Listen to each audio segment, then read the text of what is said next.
So this is an interview with former police detective Mike Szynski. He was assigned to take a look at the Kurt Cobain case back in 2014, and although his official ruling was that it still was a suicide and he didn't really find anything new, certainly nothing that would make him believe that it was anything but suicide. But he also, in this interview, he talks about so much more of the details, the case, than it's ever been talked about before, and it's really insightful. So take a listen. Well, back when this occurred, I was in the robbery unit, and I believe Cloyd was just got to homicide, I believe. And in the robbery unit, we worked closely with the homicide unit, processing crime scenes. The general flow would you'd work in robbery and then go to homicide or sexual assault unit and then go to homicide. Cloyd did the sexual assault side and I did the robbery side. And so I was barely familiar. When the case happened, I was out of town, I believe. And then when I came in, the story obviously hit. Then I'll go forward. 20 years later, I'm a cold case homicide detective. Mm-hmm. And the 20th anniversary was coming up, and I was called up to the PIO, Public Information Officer from Seattle, a sergeant, and he asked me if I would review the death investigation of Kurt Cobain. I said, why? It seemed pretty clear. Yeah, it's pretty clear what happened. I never reviewed the case. I was involved very small down the road. I took a statement from somebody and passed it along to the detectives, the homicide detectives that were still working it, Jim Yoshida and Steve Kirkland. Steve Kirkland has since passed. And the homicide sergeant, who I gave the tape to, Don Cameron, he has since passed also. And so I reviewed the case. And so now we're going back to 1994, and an electrician went to the house there in Madison Park to do some work, and he went upside, up on top where the greenery was, on top of the garage and to the side, rather large structure. When you say greenery, kind of like a greenhouse. It was a greenhouse, yeah, with pottery in there and fertilizer and potting soil. Door was locked, and he's peering in there, and he sees Kurt Cobain laying on the ground, and obviously deceased. He calls the police, and the police arrive. And somewhere in that time, he also called the radio station. He said, hey, I'm over here and doing some work on Kurt and Courtney's place, and I'm pretty sure it's Kurt laying in there, and he's dead. And, of course, what happens next is now we have some UPI reporters there and asking one of the officers, hey, I'm here on something else from New York, and there's some chatter. There might be something going on at this house. And when the patrol officer says, yeah, you may want to stick around for a little while. Mm-hmm. And now droves of people are coming in. Mm-hmm. The police come, and they look in there. Yep, door's locked. He's obviously looks like he's deceased, and they called an aid car also, Seattle Fire Department. They forced the door open, break it, and shards of glass fly all over the place. I think one of these shards of glass even fell on Kurt's face, I believe. And they go in there, and as firemen like to do, I think they're about trying to, revive him, even though he's been dead for 3 days, and it's obviously revive him. Maybe only firemen. Okay. Goliath would say, like, we've had many of them destroy so many scenes. That you got to be kidding me. Look at this person.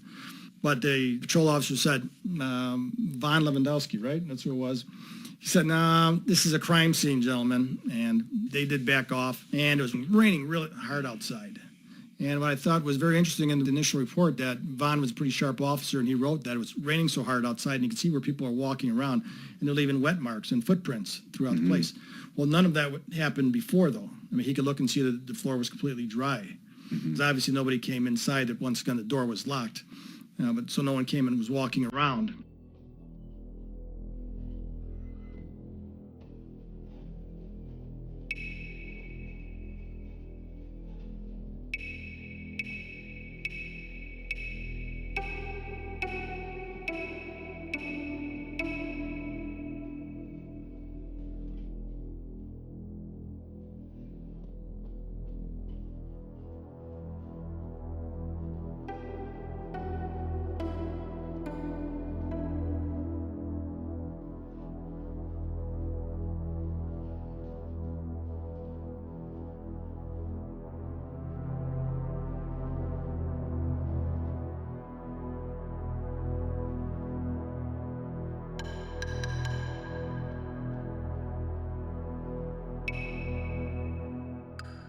lieutenant came, homicide was called, and at that point, we didn't go out to a lot of suicides unless we were notified by the medical examiner's office. Hey, this looks a little bit fishy. You may want to send a crew out here. Mm-hmm. So a homicide unit came out there and started processing the crime scene, and they verified it. I think Von already there, one of the other officers there, took out his driver's license out of his wallet. Took out the deceased. Yes, I think it was Washington State driver's license or identification card, one or the other, that showed it was Kurt Cobain. So they just started processing the crime scene. They noticed there was a suicide note that was on top of some potting soil in one of the bins, and they had a red, kind of like a red ink Bic pen, I believe it was a Bic pen, punctured right through the center of the note and impaled itself into the potting soil. And it was the note that you had just read. Yeah. Which was, I believe that note tells you a lot. Cloyd and I both have read many, many suicide notes, and a lot of them, it's amazing how similar they are. And I think Kurt's also shows that here's a man who's suffered from severe forms of depression and also talked about his stomach ailments, which was well documented. Yes. Also. So they processed that, and obviously there's a shotgun laying on his chest. His hand was around the shotgun. The shotgun was inverted. Shell casing was on the ground. I believe the shotgun had 2 more shells in it, unfired. There was a kit next to what we call a kit.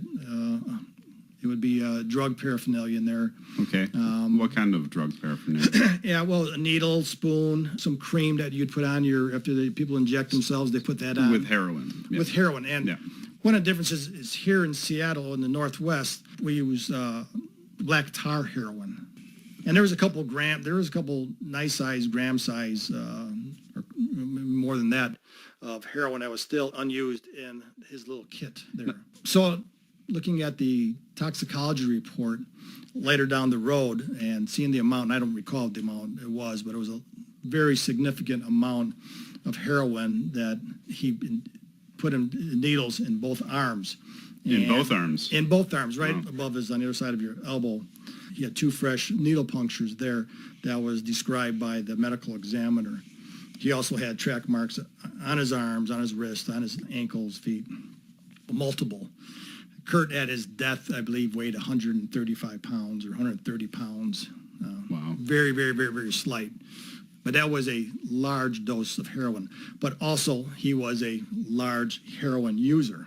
Mm-hmm. So your tolerance is something you have to take into account for that.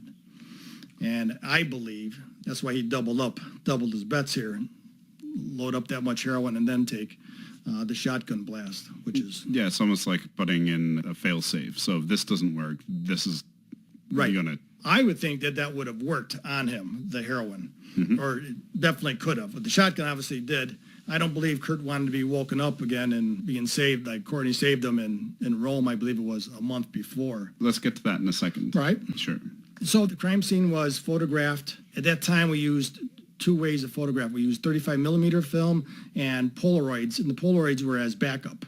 You take a picture, now you have it, right? Now you're filming your 35 millimeter camera, and you just go around the scene and do it. We take the pictures. Patrol officers took some pictures, something that they were trained to do. Also, if you can, when you're there right away, take some photographs, and they usually have a Polaroid camera in their car and a small disposable 35 millimeter camera. They took some film, and then the police homicide unit took film, and in the medical examiner's office, they take the photographs.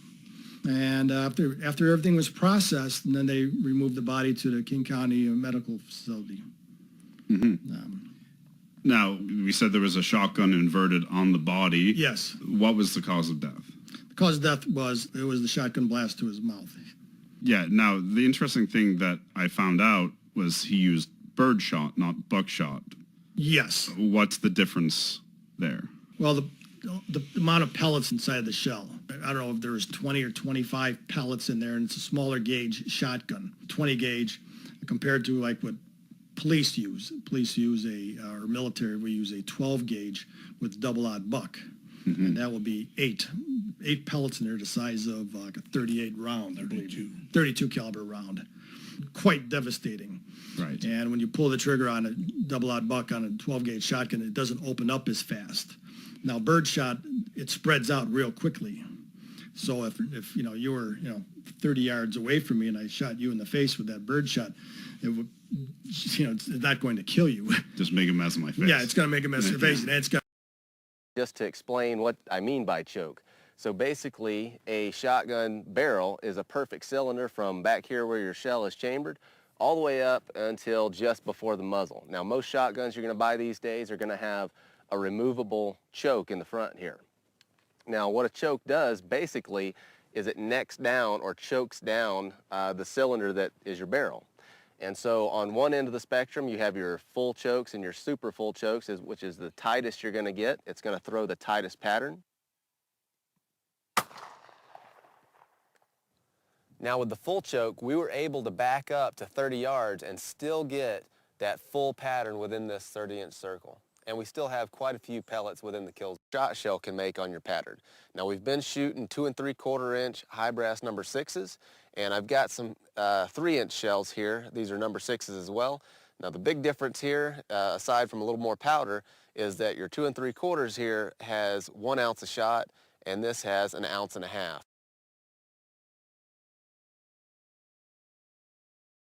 Going to knock you down, it's going to be hurt very bad. But any type of shotgun or weapon, even if it didn't have any pellets in it, you put it in, if it exploded, the gases would kill you also. The concussion, the blast. Well, they didn't, but that was one of their moves they're going to make. Yeah, a double-aught buckshot is going to blow your head right off. Mm-hmm. And that didn't happen in this case. The head was intact. Birdshot was all inside the brain cavity.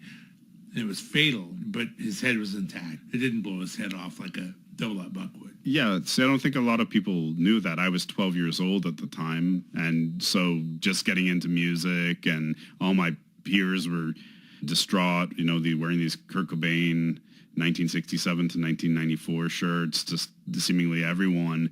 And the narrative kind of going around was, Kurt Cobain blew his head off. So when you hear that, you think of like a pumpkin, like splattered all over the place.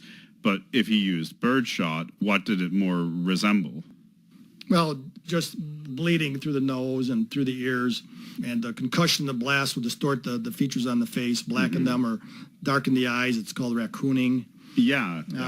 But you're right. It would have been very messy if it was a double-aught 12-gauge shotgun. That would just blow the head all completely apart. Yeah, I don't think, Kurt was into weapons at all, even though there's a lot of photographs of him, putting a handgun in his mouth. I believe they're all replica guns or toy guns in his mouth or next to his head. But I don't believe he knew what a shotgun, a 16-gauge or a 20-gauge or a 12-gauge was. That's my opinion.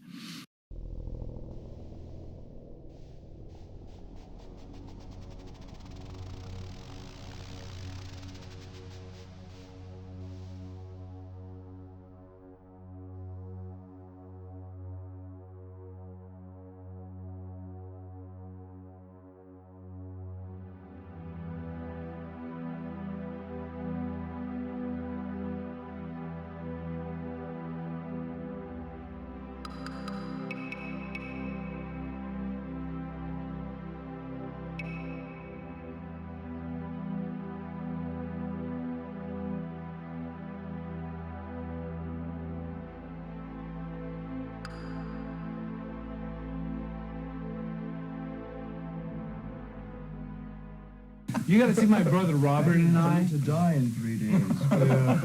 My brother and me, we got a fucking Chinese rifle and a 45, the best kind. And we can hit anything on really past accurate. the camera. We are a dead shot. What are you going to do with this expertise, do you think? Shoot cane. Hey, we were on the grassy knoll last week.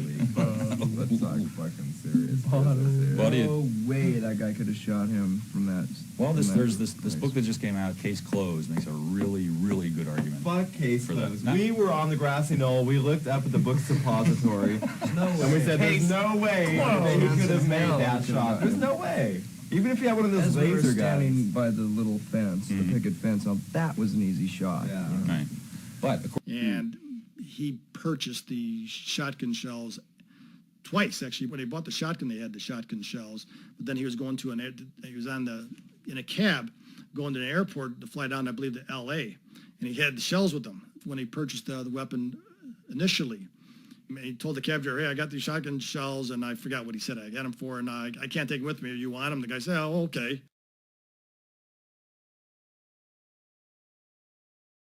So then he purchased the shotgun shells that he used for his death from another place. The detectives located a cab driver, which I found quite interesting. They found a cab driver who said that they got a call to that address, and there was a guy standing out front of the residence who looked out of place for the neighborhood. I said, yeah, that would have been Kurt. Yeah.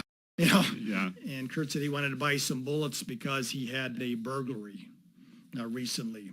And so the guy drove him up to 145th and Aurora in Seattle, right on the border, and dropped him off there. Well, also there was a paper bag at the scene that contained the shotgun shells. I recovered myself, that I don't think it was recovered before, underneath the shotgun shells in the bag was a receipt to the Seattle gun shop at 145th and Aurora. Mm-hmm. And we found that. So that was one receipt, and there was another receipt, I think, in his pocket that we recovered also. So that matches the that completely matched it, and testimony. Also, everything, it matched everything. And when had that been purchased? I forgot how many, the day that I believe he died, or the day before he died. Which is, so April 4th. So it'd been like the 4th, yeah, I believe it was the 4th. Okay. And then they're peeing in the pot, and that works, okay. You see when he purchased the weapon, and when he purchased, we had the receipt for when he purchased the weapon. We had the receipt for when he purchased the shotgun shells. We had the note that you read, the greenhouse area where he was found dead at. That was sealed and not disturbed. He had, I think in his wallet or his pants pocket, he had about $160 in cash there. So that kind of rules out robbery. Yeah, obviously. And when he took his own life, he was sitting down on the floor. There were numerous cigarette butts from the same type of cigarette. I forgot what it was. There was a can of root beer that he was sitting there drinking. That was next to him. And there was a spent shell casing on the floor. Everything looked like it was a suicide. But once again, this is a superstar rock and roll person. You better handle this a little bit differently. You handle it differently, and then again, you don't. You handle it like it's a homicide. Mm-hmm. You don't want to start stepping out of bounds too much. That's what happens. Some problems when you start handling people differently. You treat it like a homicide. A, B, and C. This is what we're going to do. This is what we're going to do. And that's what those detectives, Yoshida and Kirkland, did. And they interviewed, obviously, Courtney, some of the other people that would stay at his place, the nanny. They reviewed the photographs. They talked to the medical examiner, who was a great guy, very smart man. And so they went from that. And down the road, they thought it was a suicide. And they don't make the call, though. It's the medical examiner's office who makes the call. Mm-hmm. They said he died because of the gunshot wound to his mouth.